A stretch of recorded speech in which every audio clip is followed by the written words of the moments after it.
Hello friends, welcome to Magudi cinema. இன்னைக்கு நம்ம பார்க்க போகிறது சுட சுட கங்குவா ரிவ்யூ. வீடியோக்குள்ளே போகிறதுக்கு முன்னாடி சப்ஸ்கிரைப் பண்ணாதவங்க சப்ஸ்கிரைப் பண்ணிடுங்க. சப்ஸ்கிரைப் பண்ணி பார்த்துக்கிட்டவங்களுக்கு ரொம்ப நன்றி. வாங்க வீடியோக்குள்ளே போகலாம்.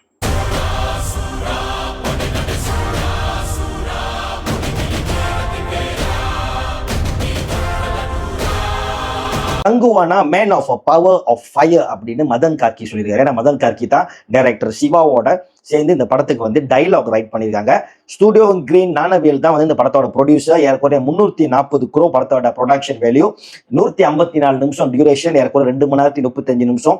வெற்றி பழனிசாமி தான் இதுக்கு வந்து டைரக்டர் ஆஃப் போட்டோகிராஃபி பண்ணிருக்காங்க. அதாவது சினிமா போட்டோகிராஃபி அவங்க தான் பண்ணிருக்காங்க. வேதாளம், விவேகம், அண்ணாத்த இதெல்லாம் டைரக்டர் சிவாவோட டீம். ஏன்னா வந்து டைரக்டர் சிவா வந்து சிவா என்ன ஃபிலிம் போட மாட்டாங்க, சிவா என்ன டீம்னு போடுவாங்களா. ஸோ அவங்க டீம் நினைச்சிட்டாங்க. நிஷாத் யூசுப் அப்படின்னு புதுசா ஒரு எடிட்டர் கூட வந்து ஜாயின் பண்ணிருக்காரு டைரக்டர் சிவா. கஸ்டிங் உள்ள போவாங்க, ஏகப்பட்ட கஸ்டிங்.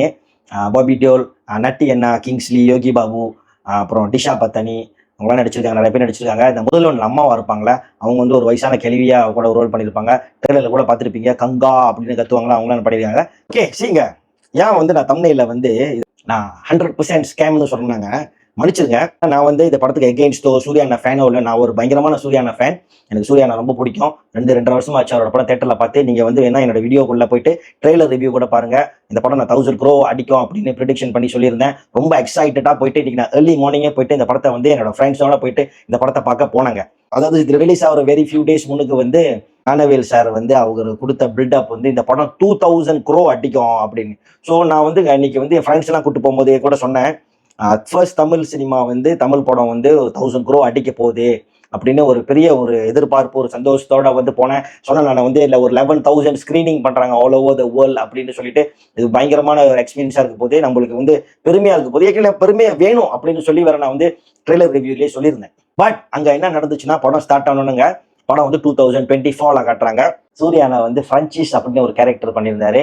முடியல அவர் மாதிரி டை பண்ணிட்டு. அவரோட லுக்கு வந்துங்க, அவரோட லுக்கு, அவர் கண்ணு நம்ம சொல்லவே தேவையில்ல. அழகு, அவ்வளோ ஒரு அழகான கண்கள், அழகான லுக், பிசிக், எவ்ரி திங். அந்த விஷயத்துல குறையே பேச முடியாதுங்க.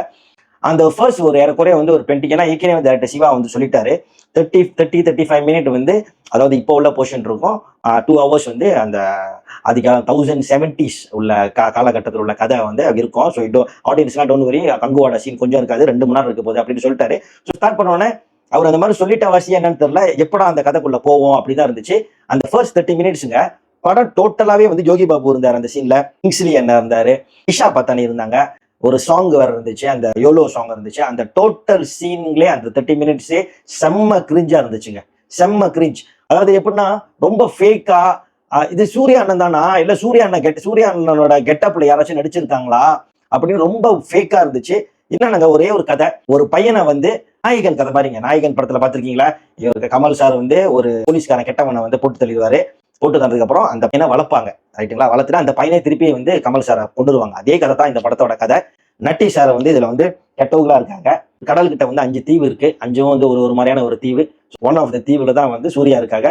பயங்கரமான ஒரு எம்பரோட மக, ஒரு பயங்கரமான ஸ்ட்ராங்கான ஒரு தொகை, ஒரு வேற லெவலான ஒரு இது அப்படி பில்டப் எல்லாம் பண்றாங்க. பட் சீன் படி ஸ்கிரீன் பிளேல வந்து நம்மளுக்கு வந்து அது தெரியல. படம் ஃபுல்லாங்க ஒரு டைம் வந்தோடனே படம் ஃபுல்லாவே வந்து சூர்யா அண்ணா வந்து கத்திக்கிட்டே தான் இருக்காரு, கத்திக்கிட்டே தான் இருக்காரு. அந்த பையனோட பேரை சொல்லி கத்திக்கிட்டே இருக்காரு. அதுவும் உங்கள்கிட்ட சொல்ல வரும்ல, என்ன பேருன்னு சொல்ல வரும்ல, கத்திக்கிட்டே தான் இருக்காங்க. ஃபுல்லா சவுண்டு தான். டிஎஸ்பியோட மியூசிக், பிஜிஎம் வந்து அந்த தலைவனி சாங்லாம் வந்து ரொம்ப நல்லா இருந்துச்சு. நான் வந்து ஆடியோல கேட்கும் போது செம்ம எக்ஸைட்டடா இருந்தேன். கூஸ் பம்ஸ் எல்லாம் வந்துச்சு ஆடியோல. ஈவன் ட்ரெய்லர் பார்க்கும்போது செம்ம கூஸ் பம்ஸா இருந்துச்சு. நான் ஃபேமிலியோடலாம் ஓகே இந்த படம் எப்போ வரும் வெயிட் பண்ணிட்டு காலையில எழுந்திரிச்சு தூங்க முடியாம, நேற்று ராத்திரில தூங்க முடியாம செம்ம எக்ஸைட்டா போய் பார்க்கும்போது அந்த சாங் நல்லா இருக்கு. பட் அந்த பாட்டு வந்து படத்துல வந்து அந்த ஃபீல் கொடுக்கலங்க. என்னன்னா ஒரு படத்துக்கு வந்து வில்லன் ரொம்ப முக்கியம், பயங்கர ரொம்ப முக்கியம். வந்து வில்லன் வந்து ரொம்ப இம்பார்ட்டன்ட். செம்மையான வில்லன் பாபி டியோல். ஏன்னா அனிமலுக்கு அப்புறம் பாபி டியோல் வந்து அனிமல்ல பார்க்கும்போது பயமா இருக்கும், இந்த மனுஷன் என்ன பண்ண போறான்டா அப்படின்னு இருக்கும். இதுல வந்து தெரிதுங்க, அவங்க வந்து பாபி டியோல் வந்து ஹார்ட் எல்லாம் வெட்டி அந்த அந்த அந்த எட்னிக் வந்து ஹார்ட் எல்லாம் வெட்டி சாப்பிடுறாங்க அப்படிலாம் காட்டுறாங்க. ஆனா வந்து நம்மளுக்கு ஸ்கிரீன்ல வந்து நம்மளுக்கு பயப்பட மாட்டோம், அப்படியே பார்த்துக்கிட்டு இருக்கோம். நம்ம சாப்பிடுறீங்களா, ஓகே ரத்தம் தெரியுதா, ஓகே, அந்த நம்மளுக்கு வந்து பயம் உண்டாக மாட்டுது. இதெல்லாம் தெரிஞ்சிருதுங்க. படத்துல எக்கச்சக்கமான வில்லனுங்க இருக்காங்க. கங்குவாவை வந்து அட்டாக் பண்ண வருவாங்க, கங்குவா அடிச்சிடுறாங்க. இப்ப வந்து எஸ், ஒரு ஹீரோ கண்டிப்பா ஜெயிச்சிருவாரு, ஒரு ஹீரோ வந்து கண்டிப்பா வில்லன்ல அடிச்சு ஜெயிச்சிருவாரு. எப்படி அடிச்சு ஜெயிக்க போறாங்க தானே, அதான் சுவாரஸ்யமான விஷயம். அந்த விஷயம் அறவே இல்லை. சிம்பிளா நம்மளுக்கு தெரிஞ்சிருச்சு. ஓகே, நம்ம கங்குவானு போயிட்டு இந்த 100 பேரும் அடிக்க போறாரு இந்த வில்லனை. ஓகே, காலி. அடுத்த வில்லன் வரான், இன்னொரு ஒரு சீன்ல அவங்களுக்கு காலி அடிச்சேங்க. இந்த படத்துல ஏறக்குறைய ஒரு 1000 பேர் அடிச்சிருப்பாரு. ஆனா எந்த இது ஒரு நிமிஷம் நம்மள ஆர்வப்படுத்துறது, நம்ம இன்ட்ரெஸ்ட் படுத்துறதுக்கான சீன் எதுவுமே இல்லை. ஃபுல்லா இப்படியே தான் போய்கிட்டு இருந்துச்சு. படம் ஃபுல்லா போய்கிட்டு இருந்துச்சு.